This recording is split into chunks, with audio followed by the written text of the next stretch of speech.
iyalah geus satu zikir lagi khifa wa fauqa siridunal jari didinya ge dititana teh wazkur rabbaka fi nafsika di jero hate bae nu mantak khairu dzikri ma khafi ang bagus teh zikir anu samar di jero hate nu nyaho malaikat ge teh nyaho malaikat teh nyaho hanya Allah nu nyahona wazkur rabbaka fi nafsika tadarruan wa khifah wazkur eling anjeun Muhammad rabbaka ingat anjeun ka pangeran anjeun fi nafsika tapi di jero hate anjeun bae sirat tadarruan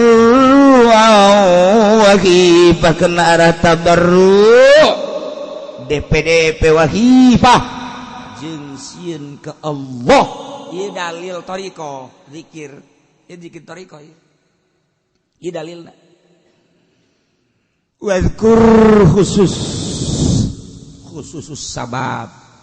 sabab dah khusus ka Kangjeng Nabi tapi umum jang urang kabeh. Inget anjeun ka pangeran anjeun. Zikir nafsika di jero hate. Ieu kopi ngaran. Sirron motifna tabarruan. DP ngarasa hina. Nanaonan dibandingkeun jeung keagungan Allah. Wa khifatan jeung kana sieun ka Allah. Wa dunal jahri fauqa sir. Saluhureun sir jahar handapun jahar. Middle call. Tina ucapan ekos dan baik sedengan tarik ting ulah laun ting ulah mata ulah tarik ting ulah laun ting ulah mantak zikir aya macem-macem zikir teh macem-macem berbagai dalilna ieu keur carita zikir kopi mah jero kamu aya deui zikir jahar. Zikir jahar tergantung kumaha nu mawana. Dibawa di Baghdad ke Indonesia nu mawana di antarana salah satu dari para wali songo. Sunan Kalijaga. Nu aya di urang Yusuf. Nu aya deui di urang kitu Ahmad Khatib Sambas Kalimantan. Banten Syekh Abdul Karim, Cirebon Syekh Hasbullah, terus gitu ke Madura. Nah iya aya jalur-jalur matak toriko naon ya kuy Qadiriyah nu mawana pasti ngan sakadar 3 ka Indonesia. Qadiriyah wan Naksabandia mah jalurna ngan 3 kajeun kukumaha jalur Banten, jalur Cirebon, jalur Madura sakit tuh.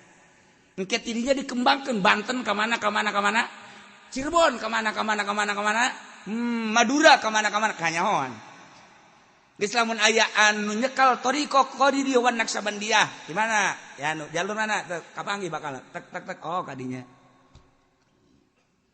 Banten kemana maneh ya anu tisaha ya anu oh kanyahoan deg geus lamun cara pencak kanyahoan carana kos kitu kajen kumaha.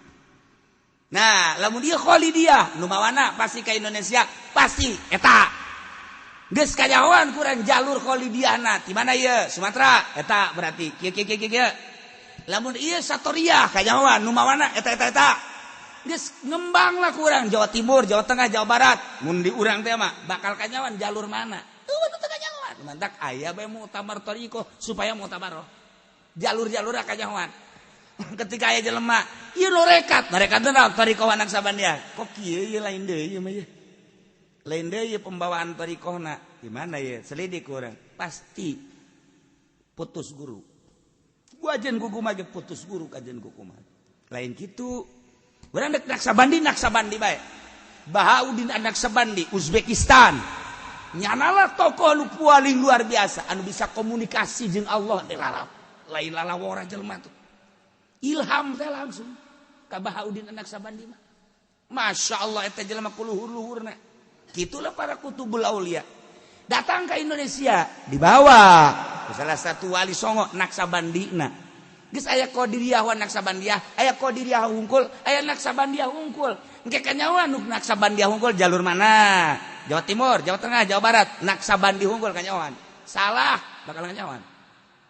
Qadiriyah hungkul bakal kanyawan. Qadiriyah wan Naksabandiyah bakal kanyawan. Jalur mana? Nanti lu. Amun Qadiriyah wan Naksabandiyah mah. Bawa Banten Syekh Abdul Karim, Nah, tadi dia ngembang. Apakah Syekh Asnawi, apakah Syekh anu kanyawan kurang. Kayak pembawaan namun berbeda, salah berarti. Mata geus teu kudu jaritakeun mursyid. Mursyid selalu aya. Geus dina eueuh lagi ulah pusing-pusing atuh teh urusan kos kitu bae urusan batin. Kunaon haju ku ari pemilihan calon mursyid. Ya Allah tuh mending diganti sakalian si aku haji mursyid. Teh kudu dibingungkeun. Nu geus kitu mah tama urusan batin. Engke ge aya sorangan tama mursyid mah. Ya Allah ya Rabbi. Nah, ieu mah carana engke. Urang teh aya Qatorikoh Qadiriyah wan Naksabandiyah ka Indonesia dibawa ku Ki Abdul Karim ka Banten ti Ki Ahmad Khatib Sambas. Ahmad Khatib Sambas teh boga guru ngaranna Syekh Samsudin. Syekh Samsudin teh boga guru ngaranna Syekh Murad dan lain sebagainya.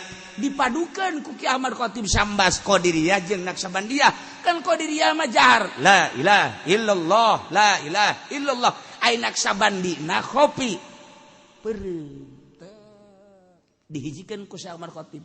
Ternyata hasilnya luar biasa. Lamun kataekan pohara. Dibawa ke Indonesia, dikembangkan di Indonesia. Nah, kuari mah keur carita.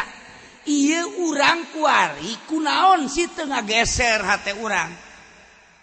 Kumaha maksudna teu ngageser? Quran aya di otak urang. Hadis aya di otak urang. Diaji Minhajul Abidin aya di dada. Ihya Ulumuddin aya, Hikam aya, tapi teu daek ngageser kunaon si lain cinta Allah, cinta dunia.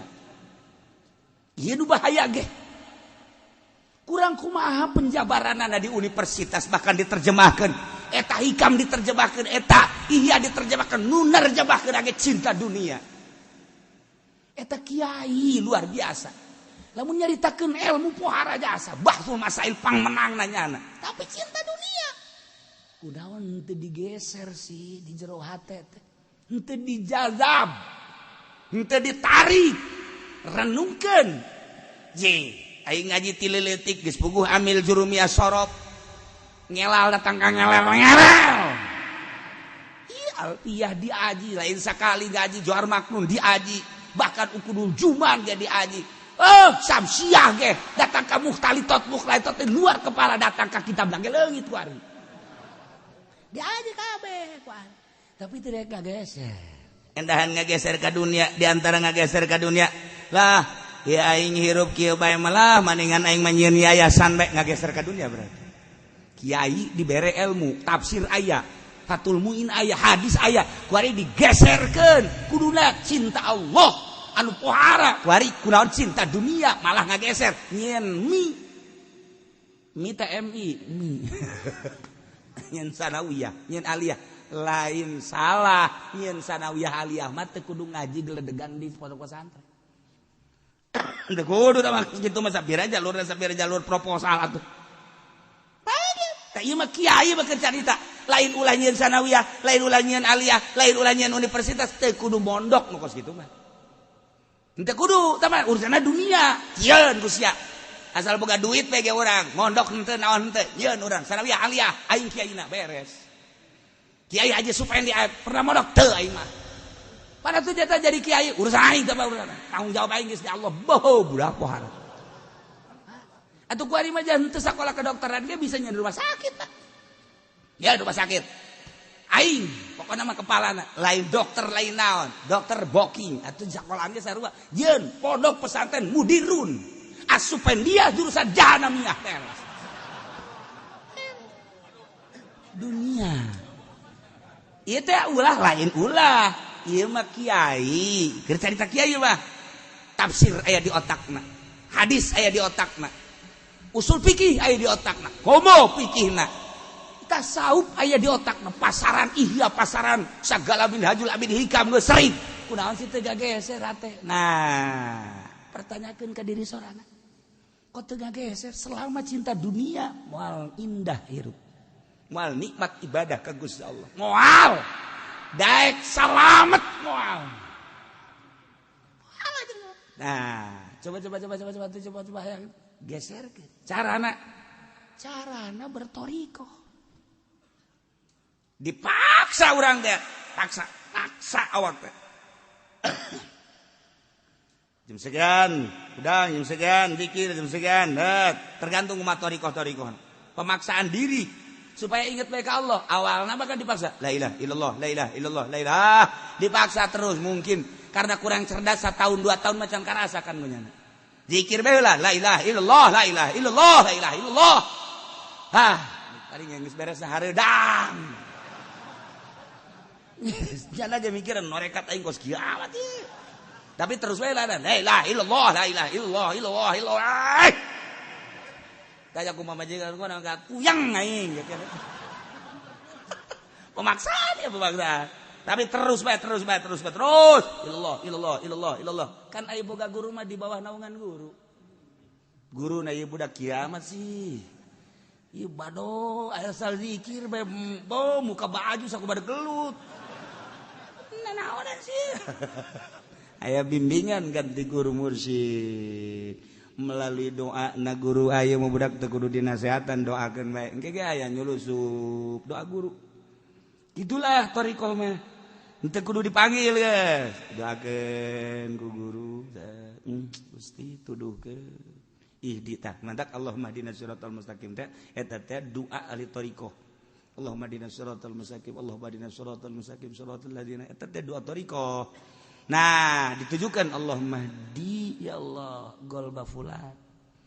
Huwa muridi wa huwa dan lain-lain sebagainya. Mulai nyana. Ya mulailah ada lain deui kemarin. Zikir geus kalem. Bahkan lamun ti jam 1 teh datang ka subuh diuk bae. Sia bareng ngacai.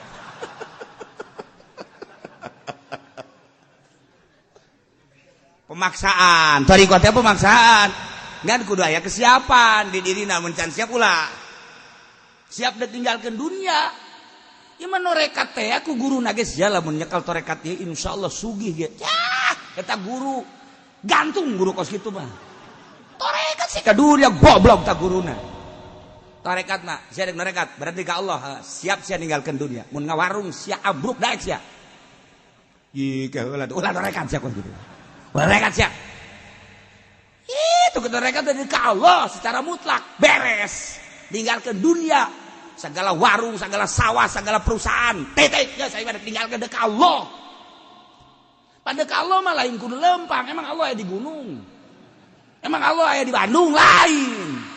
Teu perlu lempang dekat Allah mah tidak diperlukan jejak-jejak untuk sampai kepadamu ya Allah. Sebab engkau bersamaku. Engkau bersama kami. Innallaha ma'ana. Ente perlu berangkat. Di dia Allah aya, di masjid Allah aya. Dek di mana bae Allah lain kudu ka gunung, lain kudu ka leuweung, lain kudu ka manteu kudu Allah.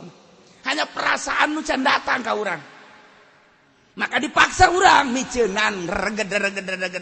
Sakumaha rumi nyaritakeun aya hiji waliullah bijak lempang. Begitu lempang aya jelema keur hees di handapeun tangkal kayu. Ku geunah-geunahna eta hees di tangkal kayu, di handapeun tangkal kayu, leungeunna ge ka luhur kieu tiis berarti kan. Lain Golkar sia de. Sia masal tangkal kayu be Golkar goblok tah. Ieu kieu Golkar ieu gara-gara nama ieu. Aing mau greget bae ka kieu Golkar tah. Nyasarkeun.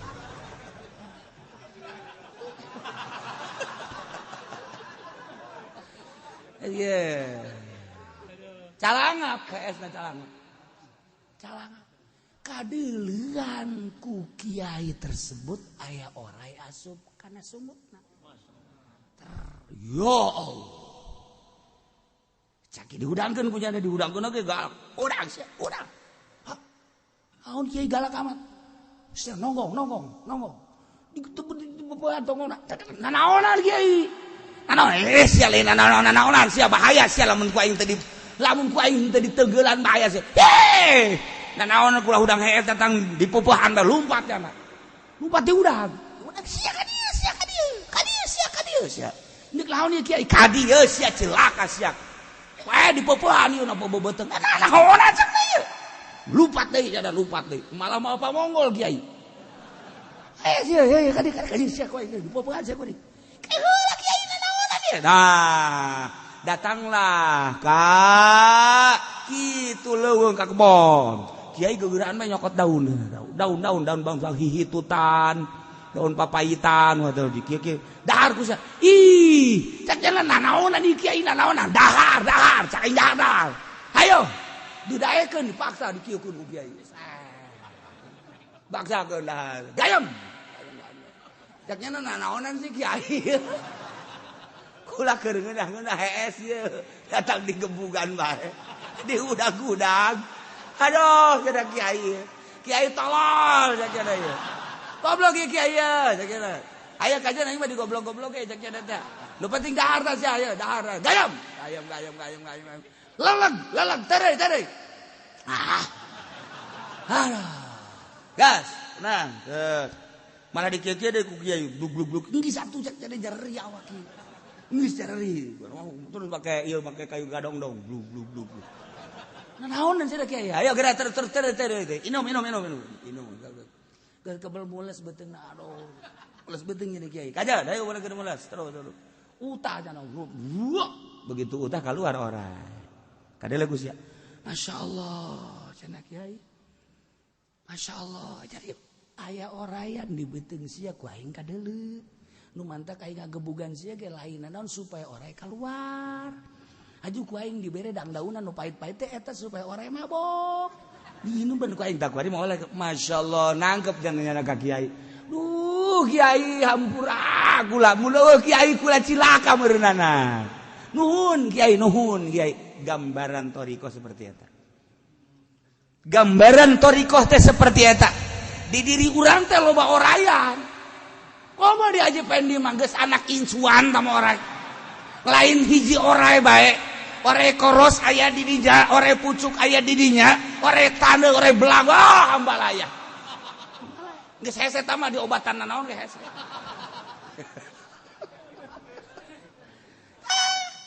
Gambaran penyakit hubud dunia, hubur riasa, hubul jah eta adalah oray-oray anu kudu dikaluarkeun teu sambarangan ngaluarkeun anak. Sakumaha tadi dek kaluarkeun oray hiji bae ge make kudu dibueuh ditenggelan sagala dibere tekara kaluar. Ieu sarua murid torikoh teh ku guruna kudu siap. Teu paham nyana teh dititah anu teu paham nyana teh dihinakeun teu paham nyana titah kitu kudu paham ke ujungna bakal karasa ka hati ojah heueuh. Hayang paham bae sareat teh marang. Ke lamun geus da kieu kitu di guru torikoh mah kos kitu. Kudu nyanggakeun sadaya-daya ka guru teh. Ditampilingan ku guru, diliek ku guru, tita anu ku guru. Sakumaha tadi lantaran di jerona aya orayan. Deuk dikaluarkeun orayna ieu oray teh ulah ngendek di jero. Ketika geus kalaluar riyana hubul jahubud dunya masyaallah horenganan nikmat ibadah teh teringat dah ka guru. Guru nuhun. Abdi bisa nikmat ibadah teh kuasilah guru. Masyaallah guru abdi ngarasakeun kanikmatan ma'rifat. Abdi geus hese jaritakeun anak wasilah guru. Geus teu kudu di aku guru toreko mah kitu. Teu kudu ngaku ka aing geus ka Allah. Aing mah sakadar nuduhkeun doang sia supaya ma'rifat. Geus teu kudu ka aing. Aing urang mah kan guru urang. Bu lamun sabab lamun lain mama moh atuh aing teh boh. Makana sujud sia ka aing. Urang mah kan kitu toreko mah lain. Teu kudu ingat ka mah sia mah aing mah ngan sakadar ngan sakadarenan gitu ngaranna aing nuntun sia supaya sia jauh ka Allah. Sanggeus dibubat babet dibuntang dibanting. Teu kaharti sakumaha tadi aya oray di jero kudu dikaluarkeun kumaha bae carana. Kiai galuarkeun oray dengan berbagai cara susah payah ke cak kiai geus kaluar orain abah nyarege nganuhunkeun bener bae. Kitulah di urang aya ria kumaha carana, aya ujub kumaha carana, aya hubud dunya kumaha, aya hubur riasah kumaha. Lamun eueuh guru endeu kumaha panyakit-panyakit nu aya di diri urang ngaluarkeun hese. Sebab kumaha? Sebab urang mah ya ikhlas bisa ngomongna doang, praktekna mah hese. Waalaikumsalam. Enak. Ya alhamdulillah. Ya, mamang usaha, kuari geus kapanggih usahana. Kuari dibabagikeun ka fakir miskin ka manehnya. Nah, ieu mah bagian kiai ikhlas tah yang nanaon.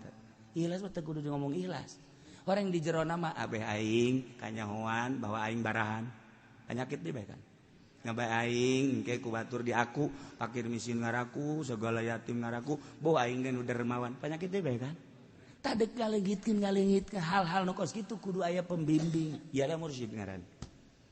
Dipaksa subtariko tak wirid naik tak naik kuari mah tariko teh lalagaan kuari mah teu meunang disentak ku guru haju marah bae atuh tariko si kos kitu geus dilepas ku guru ge sabaraha atuh sia teu meunang dipentak ku guru haju bae ka guru suudzon teh mah guruna hubud dunya ka aing mentahan bae teu meunang ku guruna teh diapilainkeun lain mikir geus hese kuari mah neangan sosok jelema nu norekat teh hese lain hese embung guruna ge lantaran ieu bakalna lain sinergis endahan jadi musuh geus bade ditinggalkeun sebab bakal jadi musuh bahaya toriko bakal tekar ti kunyana lain zikir mah gampang beda zikir sabaraha ieu 160 tah saeutik amat tuh nafsu 165 saeutik amat sakena kula mah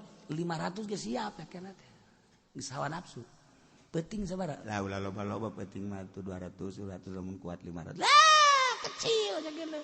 Oh 1000 2000 kurang mah siap sakena. Wah, nafsu mah bisa bae. Geus sabodo sia tuh. Di luar aturan. Ada aturan.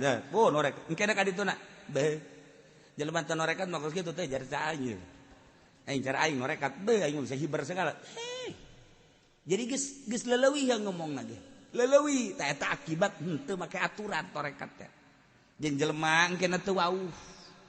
Tuh kudu beda sebab urang mah kan norekat. Nyana mah kan henteu tuh kudu beda urang mah jelema ikhlas. Ikhlas tidak ngomong-ngomong. Tolol. Tah kan gitu. Jelema kudu ngahormat ka aing sebab aing mah norekat. Asal henteu dihormat, aing ahli thariqah. Po thariqah. Atuh sia ngahormat ka aing. Pan aing mah ahli thariqah. Teu terbimbing mah kos kitu. Mentek jelema endek hayang norekat. Sekali, dua kali. Can meujeuhna. Sebab naon? Gaya jeung lagana encan manjing. Bahaya ieu mah dibere tarekat. Mentek khusus cenah mah merekna kanu geus siap. Assalamualaikum misalnya kiai yang belajar ibadah we cenah kuari mah kulah ya penting mah yang boga pagawean. Maksudna sholawat mah geus dikeur ieu ceuk. Aja yang naon tuh eta bae cenah sok ngadenge tarekat-tarekat. Bener. Kumaha lamun pamajikan mama ngaju ninggalkeun mama? Ih kaulah tuh kiai. Kok tarekat sih ka pamajikan. Eta kan dicoba kurang. Guru tarekat kan coba. Pamajikan kan dunia, kumaha mun pamajikan ninggal. Warung, kumaha mun warung ngajejes ye. Eta mah sakadar cobaan kanyana siap henteu. Jadi cenah kula yang norekat. Bagaimana naon? Kula magaan ngaji. Alhamdulillah tuh bagus. Santri. 100. Siap ya norekat. Siap. Sia lamun norekat santri areueuh. Pakalna. Sebab teu kaburuna naon mau santri areueuh bae siap. Kayak ku jelema sia geus teu diambeun andai. Jieu tumbung, berarti teu siap. Berarti berat ka jelema. Berarti berat ka kana kamulyaan. Berat ka dunia. Larek ngorekat kiai. Kumaha teh lamun warung si ambruk kajeun kiai, lamun kuari ge ambruk ieu. Atus kuana mah geus disakamariankeun bae teh kan. Kumaha sia lamun ke sia haju imah leungit, kula ge can boga imah. Can boga imah. Kumaha sia haju lamun ka Bogor lamun pamajikan si haju indit, kula teu laku-laku kiai. Can kawin datang ka kuari ge teu laku kuari. Perusahaan sia naon? Teu usaha baru sebatang kara. Saya bener nek norekat, bener saya lain nek norekat dia pelampiasan sama kos gitu. Terjadi. Norekat mah ilmuna secara syariat geus aya. Jang ketika ieu sah teu kudu nanyakeun ieu teh batal teu kudu nanyakeun. Malah mun aya batur nanyakeun bag-bagan syariat kunyana bisa kajawab besinyana engke diangkat jadi wali batur naranya bisa ngajawab mah nya aya wali engke bodoh. Ji syariat mah. Nomor kedua, geus kudu siap ditinggalkeun ku jelema sebab teu dimaksud jelema mah andai kata jelema ngusirnya na atuh siap bae sanajan anak pamajikan ngusir ge eueuh masalah sebab deka Allah andai kata kasalahan persepsi pamajikan jeung anak teh lain deui cara Kangjeng Nabi Lut pamajikanna beda persepsi kajeun kukum aing mah deka Allah usir aing ku sadunya aing deka Allah aing mah supaya boga perasaan aing hiji kadua Allah sakitu hirup andai kata ieu kabeh mencomo kajeun asal ulah ku Allah andai kata ieu dunia leungit kabeh kabeulem ulah wah ka dunyana aing ge kabeulem ridho mun ku Allah beres oh sia mah beneran kitu beneran beres nanti moal sieun tipe-ting ge tiba-tiba zikir jam 1 jam 2 daga aya nu paeh daga pocong aing teu sieun ka sia pocong paling muringkak bulu doang teu sieun aing mah hayang ge ka Allah sia kudu ngaganggu ka aing ayo sia ganggu aing mah moal sih ka Allah aing wani ninggalkeun pamajikan aing ninggalkeun anak pamajikan aing kurang kumaha tapi aing pindah heula aing ka masjid eta teh aing teh ka Allah aju sia ngaganggu ka aing ya awas ya kuai. Sionan kunti anaknya mohon maaf. Sionan tuh, lamun orang kadele sia kunti anak. Ini mah bohong-bohongan ya. Mau ke Allahnya bohong nih ya katanya. Ya, gua ganggu lagi nih. Ntar ada bapak gua yang lebih hebat lagi ya. Ini mah gua mah belum seberapa. Ya, datang bah sini bah sini. Ini ada orang harus diganggu bah nih. Sama saya mah kurang takut ya, Bah. Coba sama Abah. Wow. Iya. Abi lamun geus kalah. Anak incu sia 7 turunan datangkeun ka sia jurig sia goblok. Je. Cak jurig teh kon teh sieun sih sesama jurig tidak takut. Belum tahu kali lu. Gua kan raja jurig. Terima kasih ya. Kasih hiji Allah. Karak wanian nyana ka gunung sorangan di luhur gunung eueuh kasihan sebab deuk Allah wanian nyana ka leuweung di leuweung sorangan teh sieun sebab deuk Allah lamun geus hiji doang Allah karak orai datang ngahareup salam assalamualaikum ya wali Allah leos kedatang monyet assalamualaikum ya wali Allah datang gajah tulalena kayak gitu aja assalamualaikum ya wali Allah datang mau assalamualaikum geus kabeh ngaku kabeh tatangkalan teh harirup maraca salam assalamualaikum ya wali Allah assalamualaikum ya wali Allah tah geus dibere dedengian ku Gusti Allah lain dedengian ieu dibere dedelean nu lain dedelean mala ainun ra'at wala udunun samiat masyaallah di dunia kene geus dibere model kos gitu geus dibere ku Gusti Allah kumaha hayang kun fayakun Allah dibikeun ka nya hayang naon sebab anjeun geus bebeakan ibadah ka kos kitulah carita waliullah sakadar wali aya wali di urang nu geus jelas kembangkeun ilmu-ilmu kewalian adalah para wali di samping eta loba keneh terus datang ka kuari ilmu kewalian teh masih keneh aya nah iyalah eling anjeun Muhammad sok geura inget-inget pangeran anjeun tapi di jero hati anjeun bae motifna tadarru wagi papaksa urang makan sapopoe teh inget teh lain ka Allah, inget teh ka dunia malulu, inget ka perusahaan urang mah, inget ka sawah, inget kakak bogoh urang nu aya di Karawang teh eta bae inget teh. Ieu mah geserkeun inget ka Allah hiji, Allah dengan cara anu spesifik ti guru. Sebab awak kurang mah ieu awak zahir nganana pae dikubur. Ternyata horenganan aya batin, di jero batin teh aya lelembutan, aya lelembutan teh dibagi-bagi ku ahli thariqah naksaban dimangan, aya 5 naksaban di awak qadiriyah mah aya 7, tergantung kumaha nu ngabagina. Berbagai latifah jeung sia-sina diurus kunyana dipaksa. Pemaksaan pengurusan dengan keinginan anu kuat, ninggalkeun trek dengan makom anu geus disadiakeun dina aturan-aturanana. Mulai makom ieu naik, makom blak aya di dinya. Oh, jadi dieu. Tuh, iyalah geus satu zikir lagi khifa wa fauqa siriduna jari didinya ge dititana teh wazkur rabbaka fi nafsika di jero hate bae nu mantak khairu dzikri ma khafi ang bagus teh zikir anu samar di jero hate nu nyaho malaikat ge teh nyaho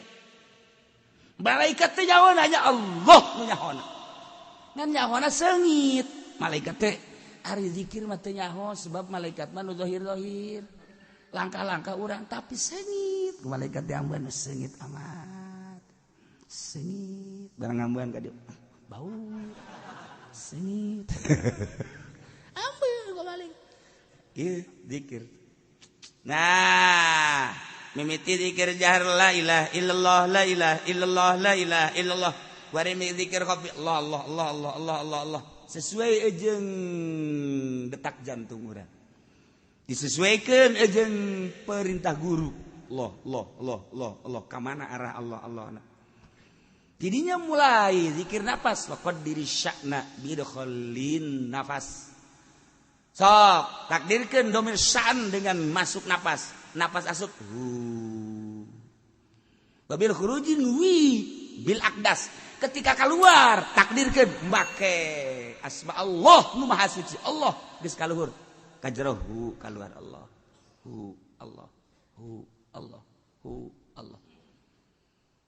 mantak mimitina lama buda bihakin, kedua lama sudah bihakin, tilu lamat luba bihakin, opat dan lain-lain sebagainya. Teu meunang urang kuaring ngatur sorangan aya waktu-waktu. Mulai kidinya geus lain deui, perasaan dirina geus lain deui, salat geus lain deui. Sangkilang babarengan jeung jelema tapi lain deui zahir mah zahir, batin mah batin bae. Geus aya di alam nu eta. Iyalah dalil zikir khauf. Nurutkeun cek di dieu mah teu meunang gandeng-gandeng zikir teh. Paling sedengan kosdan, sedengan. La ilaha illallah, la ilaha illallah, la ilaha illallah. Teu meunang gandeng. Nah, ayeuna gandeng engke di zikir jahar. Dalil lain deui. Maka diatur ku ahli thariqah ti mimiti zikir jahar, datang ka zikir khafi, dakar ka qadiriyah wa naksabar dan berbagai-bagai zikir sarua dek usul ilallah hayang menyerupai malaikat. Mantak cak di dieuna bil guduwi wal asal wala takum minal ghafilin. Ulah rek taraho maneh ka Allah, tina zikir ka Allah. Sapaksakeun. Sebab aya hamba-hamba Allah nu teureun ngabersihkeun ka zat Allah ialah malaikat. Urang gedek nyarupaan kana malaikat melalui thariqah, melalui zikir supaya sejajar jeung malaikat. Emang malaikat kumaha? Ieu malaikat mah innal ladzina 'inda rabbik wallahu a'lam